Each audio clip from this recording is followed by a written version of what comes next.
Exercise 4 is a little bit different looking.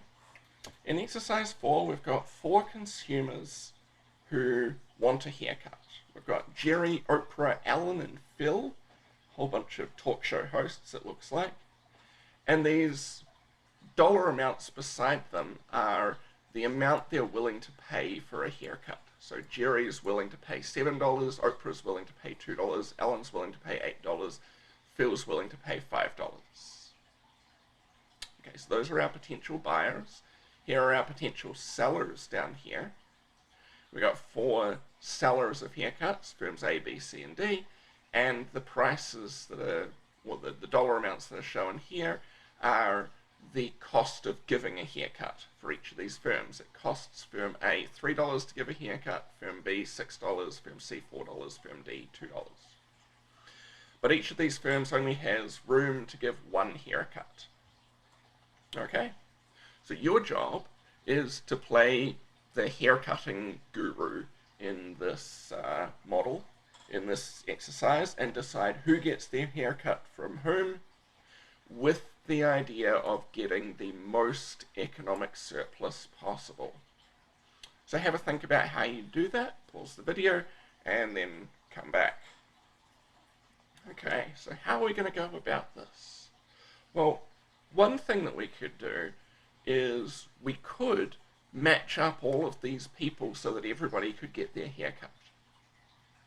So if Oprah's going to get her haircut, it would have to be from firm D. That's the only firm that is willing to cut hair for the low amount that Oprah is willing to pay. And so that would generate no economic surplus, but we could have that trade take place. Then next we could match Phil and firm A. Incidentally, please don't be writing in your slides because this is the wrong answer. Phil could get his haircut by firm A. That would generate 2 economic surplus. Because Phil's willing to pay 5, it costs firm A 3 to do it, so in sum we would get 2 economic surplus. Then Jerry could get his hair cut by firm C, and that would give us, what is it, 7 minus 4 is 3 economic surplus. And firm B could cut Alan's hair. Alan's willing to pay $8 for that haircut. Firm B would charge her at least $6, so we'd get $2 worth of economic surplus. Add all those economic surpluses up, and we get a total of $7. But that's not the best we can do. So why is that not the best we can do? Well, if we think about, I wonder if I can undo all of this. No, it won't let me undo it all. Okay, got to erase. The reason why this isn't going to give us the best economic surplus that we could obtain is that we've ended up having too many haircuts here. If you have a look, say, back at, where are we? Way back here.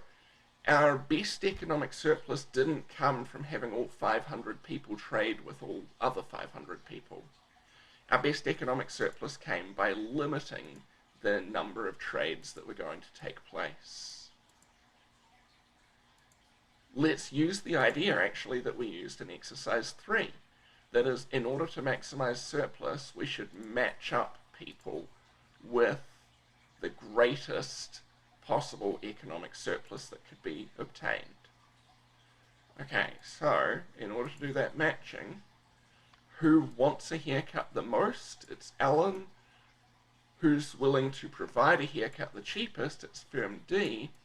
Okay, if we have them trade, then just with that one trade, we've got 6 economic surplus. How about now we send Jerry to firm A. Jerry has the next highest willingness to pay. Firm A has the next lowest willingness to sell. And that's going to generate 4 economic surplus. Can we do any better? Yeah, we could still send Phil to firm C. So that's going to give 1 economic surplus. Phil's haircut, their value's at $5, only costs $4 to produce. Add all of those up, and we've got 11 economic surplus. Now, each of those haircuts that we had added economic surplus, but if we had Oprah get her haircut by firm B now, that would reduce economic surplus by 4, and we'd get back to the 7 that we had previously.